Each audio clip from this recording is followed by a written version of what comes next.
नमस्कार। साफ संदेश में अनिल कौशिक न्यूज अपडेट 7 बजे भादरा आसपास में आप सभी दोस्तों का स्वागत है। दोस्तों, कार्यक्रम की शुरुआत करते हैं भादरा आसपास क्षेत्र की खबरों से।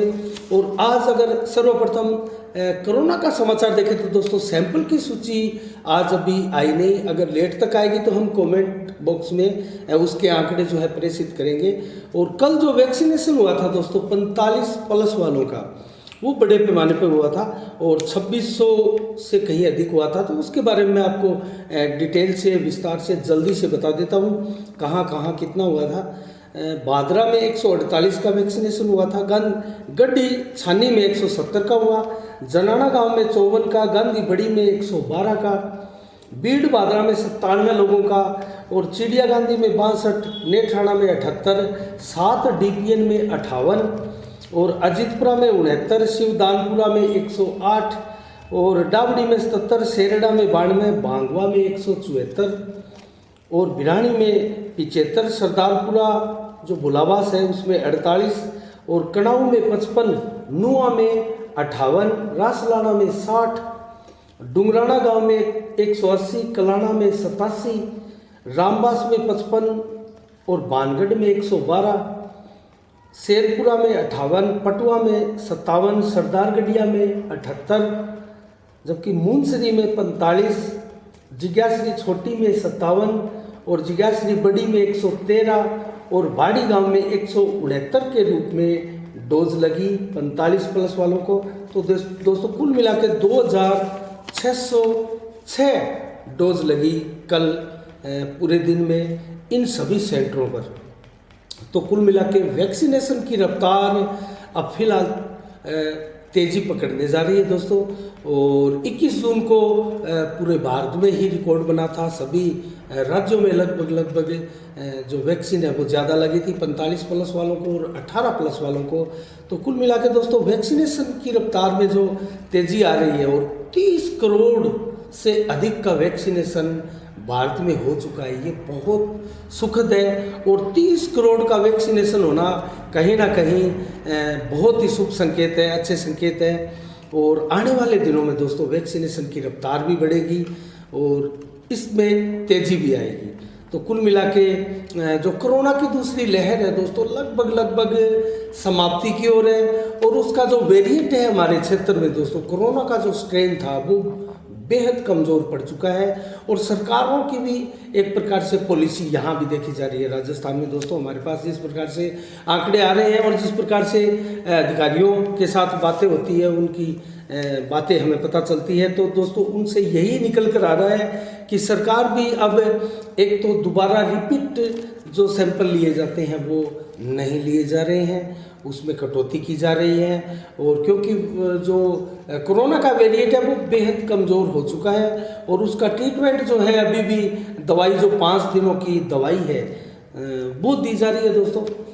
जो कोरोना का पेशेंट है और घर में रहकर भी कोरोना का पेशेंट का इलाज हो रहा है और अस्पतालों में भी हो रहा है। और किसी प्रकार की मौत की खबर कोरोना पेशेंट की हमारे क्षेत्र से कई दिनों से नहीं आई, ये एक शुभ लक्षण है। और जहाँ तक सवाल है छानीबड़ी का दोस्तों, छानीबड़ी में भी कोरोना से राहत मिली है और बहुत से गांवों में कोरोना जहाँ कुल मिला के थोड़ा बहुत अंतिम स्तर पर देखा जा रहा था और पॉजिटिव की रिपोर्टें आ रही थी सैंपल की दोस्तों, वहाँ से भी अब रिपोर्टें इतनी पॉजिटिव नहीं आ रही है। तो कुल मिला के दोस्तों ये कहा जाए कि कोरोना की रफ्तार जो है एकदम धीरे पड़ चुकी है और कमज़ोर हो चुकी है। दोस्तों मैं आपको अगर इसके साथ थोड़ी जानकारी दूँ तो जिस प्रकार से एक डेल्टा प्लस और डेल्टा के रूप में जो वेरिएंट कोरोना का सामने आ रहा है और खासकर दोस्तों महाराष्ट्र और मध्य प्रदेश में उसकी खबरें आ रही है। और मध्य प्रदेश से तो एक डेल्टा प्लस के कोरोना रोगी की मौत भी हुई है। तो दोस्तों ये ज़रूर हमें खबरों से एक प्रकार से डर महसूस होता है, लेकिन डरने की इसमें आवश्यकता है नहीं, क्योंकि विशेषज्ञों द्वारा भी एक प्रकार की जिस प्रकार से कोविशील्ड वैक्सीन का इस पर असर नहीं करता है, इस प्रकार की सूचनाएं आई थी, इसको लेकर लोगों में एक प्रकार से खौफ डर था, लेकिन किसी प्रकार से अभी इसको आधिकारिक सूचना नहीं मान सकते। आधिकारिक सूचना किसी प्रकार से भारत सरकार की या WHO की इसके बारे में नहीं आई है कि ये डेल्टा जो वायरस है, वेरिएंट है, ये कितना घातक है और इसके ऊपर किसी प्रकार की वैक्सीन का असर होता है या नहीं होता है, इसकी आधिकारिक सूचना अभी नहीं है। विशेषज्ञों द्वारा राय व्यक्त की जा रही है, अपने विचार व्यक्त किए जा रहे हैं, वो एक अलग चीज़ है दोस्तों।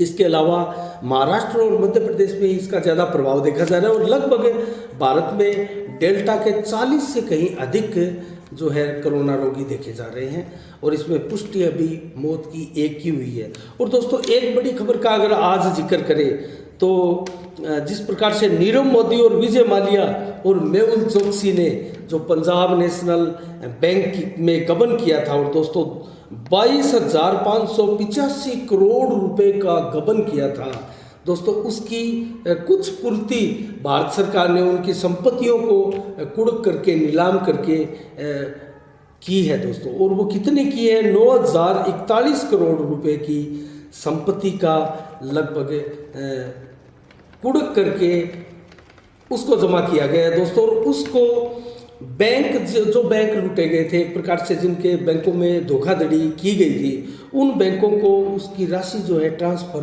की गई है।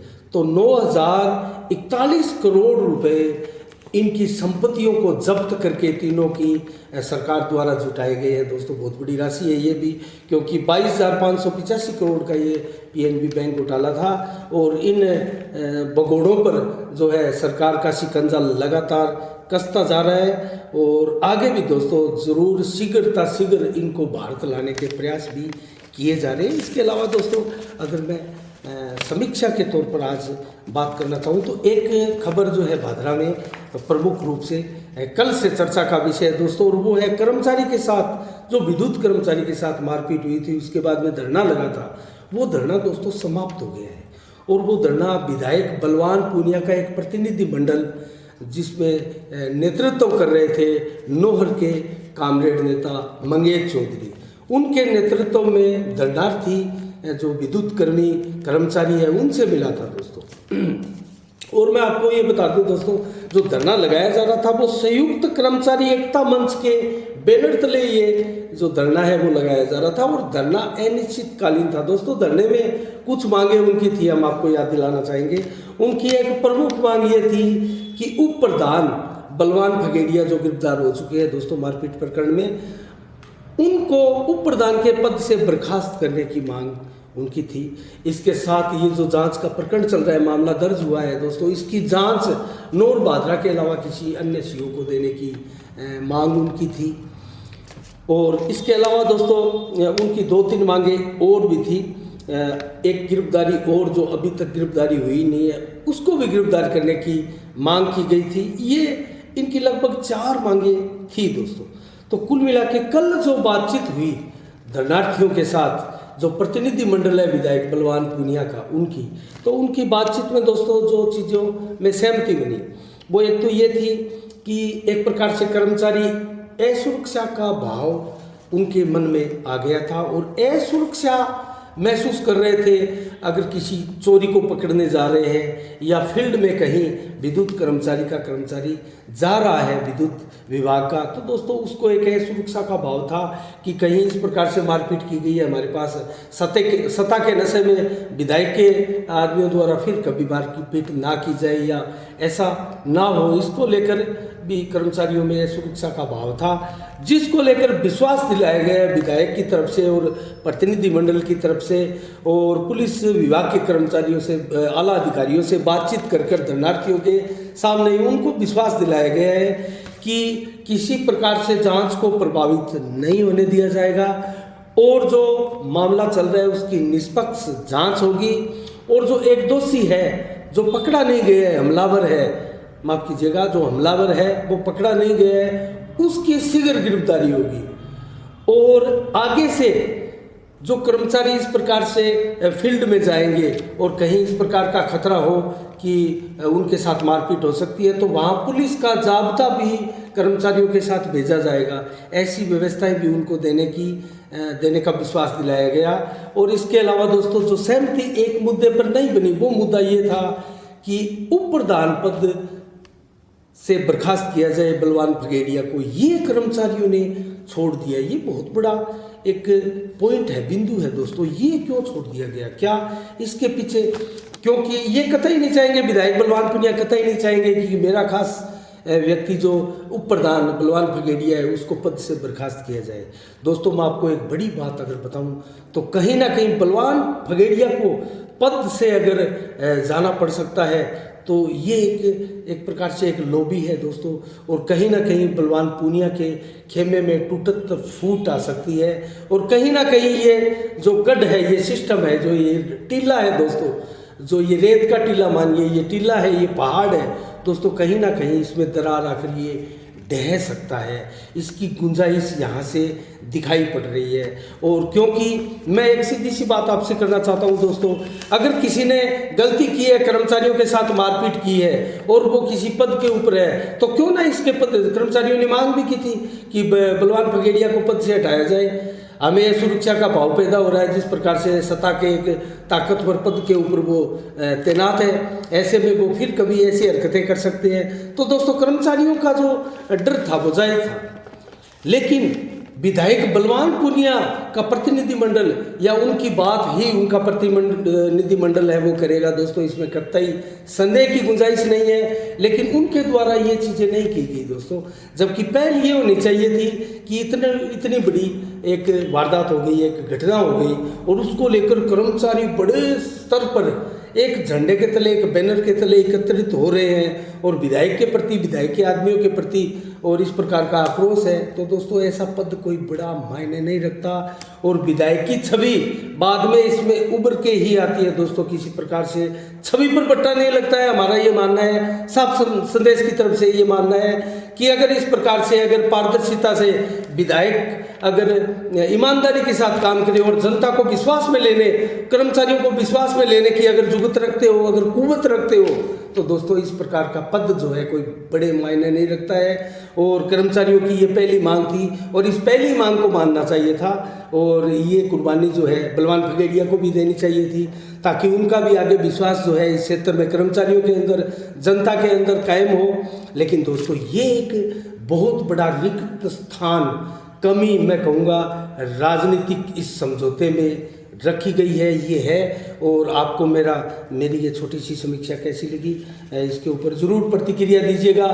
लेकिन ईमानदारी के साथ मैंने इस चीज़ को आपके सामने रखा है दोस्तों। ये चीज़ आपको कैसी लगी है और आपको ये कितना सही लगता है, हमें कमेंट करके भी आप बता सकते हैं। लेकिन हमें हमारी किसी प्रकार से किसी भी सत्ता के जो पद पर है दोस्तों उनके साथ, या कोई विपक्ष में है उनके साथ, जबकि मैं स्पष्ट रूप से कहना चाहूँगा कि इस समय दोस्तों इतना बड़ा ये घटना हुई और कर्मचारी एक मंच पर आए, लेकिन विपक्ष, भाजपा का विपक्ष एकदम फ्लॉप सिद्ध हुआ है इस क्षेत्र में दोस्तों, इस इलाके में, इस विधानसभा क्षेत्र में भाजपा का जो विपक्ष है वो कहीं भी दिखाई नहीं दिया इस प्रकरण में। उनको खुलकर मैदान में आना चाहिए और जो सत्ता पक्ष के लोग हैं उनकी कमियों को उजागर करना चाहिए, उनको अवगत कराना चाहिए कि आप में ये कमी है और आप इस चीज़ की पूर्तियाँ करो। लेकिन दोस्तों भाजपा का विधायक, जो पूर्व विधायक है संजीव बेनीवाल, उनका जो संगठन है विपक्ष का, फ्लॉप सिद्ध हो रहा है इस मामले में। कहीं अपनी भूमिकाएं जो है उनकी दिखाई नहीं देती है। हाँ, पर्दे के पीछे अगर भूमिका निभाते हैं तो उसका हम कुछ नहीं कह सकते, वो भूमिका ज़रूर अगर जनता को कहीं दिखाई देती है तो वो होगी, वो हमें तो कहीं ज़्यादा दिखाई नहीं देती दोस्तों। भूमिका वही होती है जो पर्दे के ऊपर आकर, पर्दे के आगे आकर दिखाई जाए। जिस प्रकार से मैं आपको स्पष्ट रूप से, आप लोग इस कार्यक्रम को देख रहे हैं, मैं आपको बता रहा हूँ कि इस प्रकार की घटना हुई है और ये समझौता हुआ है। और ठीक है, कर्मचारी अपने हित के लिए, और कर्मचारियों को ये बहुत अहम विभाग है दोस्तों, विद्युत विभाग, और बगैर विद्युत की सप्लाई को प्रभावित हुए बिना, और कर्मचारियों का धरना भी कुछ दिन जारी रहा, ये भी हम इनकी कर्मचारियों की तारीफ करते हैं दोस्तों, इनकी दाद देते हैं। इन्होंने बैलेंस बनाए रखा है। इतनी बड़ी घटना हुई, संभाग स्तर पे इस घटना का दोस्तों इसकी आवाज़ सुनी गई। बीकानेर संभाग तक इस घटना का जिक्र हुआ है दोस्तों। वहाँ भी कर्मचारियों में सुगबुगाहट थी और आसपास के तहसीलों में, विधानसभा क्षेत्रों में भी कर्मचारी लामबंद होने लगे थे दोस्तों। अगर ये समझौता, अगर 1-2 दिन और ये समझौता नहीं होता और ये आंदोलन, ये धरना प्रदर्शन चलते तो दोस्तों कहीं ना कहीं जाकर एक बहुत बड़ा यहाँ परिणाम जो है देखने को मिलता और विधायक बलवान पुनिया को बैक फ्रंट बनाना पड़ता दोस्तों। ठीक है, आज उनकी मैं जीत मानूंगा कि वो बलवान फगेड़िया को प्रधान पद से हटाए बगैर इस समझौते में कर्मचारियों को खुश करने, राजी करने में कामयाब रहे हैं। तो ये कहीं ना कहीं हम अगर पॉजिटिव लें तो ये बलवान पुनिया की हम काबिलियत ही मान लेते हैं कि बलवान मंगेश चौधरी को भेजा नौर को, और दोस्तों उन्होंने जो है इस समझौते को पार लगाया और अंतिम स्टेज तक है जो पहुंचाया मंगेश चौधरी ने। तो कुल मिला के दोस्तों ये थी इसकी समीक्षा। अगर हम और इसके ऊपर अगर वो डालना चाहे फोकस, तो मैं दोस्तों उनके नाम बताना चाहूँ, कर्मचारी जो धरना प्रदर्शन में आगे रहे थे। ज़रूरी है दोस्तों, उन्होंने आज इस प्रदर्शन को जो है सफल बनाते हुए आज एक सफल वार्ता के रूप में इस धरने को समाप्त किया है और समापन किया है दोस्तों। इसके अंदर सहायक अभियंता गिरिराज जाजोतिया भी थे और विष्णु मेथी, ईश्वर जुगल, वरिष्ठ अभियंता, कनिष्ठ अभियंता आशुतोष पांडे भी थे और रोहतास सिंह और आशीष चौधरी और प्रदेश संगठन के मंत्री जो विद्युत विभाग की जो एक संगठन है दोस्तों, उनका अनिल चलका, उन्होंने बहुत शानदार भूमिका निभाई है दोस्तों। हमारे कैमरे के सामने उन्होंने एक वीडियो के अंदर शानदार संबोधन भी किया था।